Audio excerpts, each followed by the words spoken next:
Pirsgirêka Kurd di nav kolanên Tirkiyeyê de jî êdî wek meseleka giştî tê nîqaşkirin.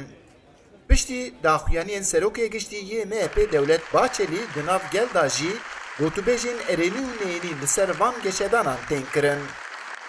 Li kolanên Enqerê jî me mîkrofona dengê Amerîkayê dirê jî gel kir. Ercan Kurt bi xwe karê serbest dike.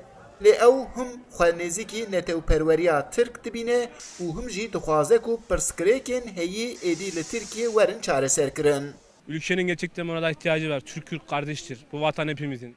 Pêvistiya vî welatî bi aşîtiyê heye. Kurd û Tirk biranê û li vî welatî gelek netev pêk ve dijin.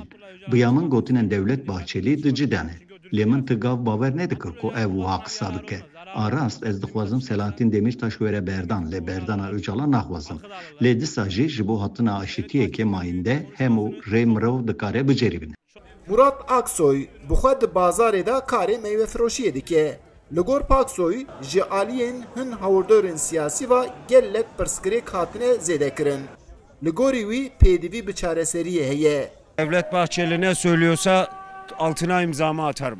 Devlet Bahçeli gelet qise nake. Ev mirovekî zanaye. Ez bi xwe Kurdekî haymaneye me. Bahçeli çi gotiye li bin wî ez jî îmza xwe lê didim. Êdî em dixwazin wek bira di nav aşitiyê de bijin. Ji xwe li vî welatî Kurd û Tirk çêp û rast ji hev cuda kirin û pirsgirêk li ser pirsgirêka kom bû. Ez jî li pê gotina Bahçelî me. Hemza Çetîner demeke ku xanenişîn e. Ew û jina wî pêk va dijîn û mûçeyê ku digire jî gelek gazînc dike. Çetîner di jî gotinên Bahçelî derdikeve û balê dikişîne ser aboriya Tirkiye. Sen çıkıyorsun, Öcalan'a ben af vereceğim. Ne demek af vereceksin? Tu radibî dibêjî ku ez ê Öcalan efû bikim. Tu çi dibêjî? Ev gotineke eletewş e. Tu pêşî rabe ve aboriyê çareser bike. Ka were li vê derê temaşe bike. Tiştê herî erzan jî dîsa giran e û aborî têk çûye. Ez mehê 12,000 nîv digirim. Du kesim nikarim îdare bikim. Ji vî ra çareserî nabînî diçî û dixwazî Öcalan berdî. Di kolanên Enqerê de dibe ku krîza aboriyê zêdetir tê nîqaşkirin. Li êdî li gel aboriyê pirsgirêkên heyî yên Tirkiye jî têne qisekirin.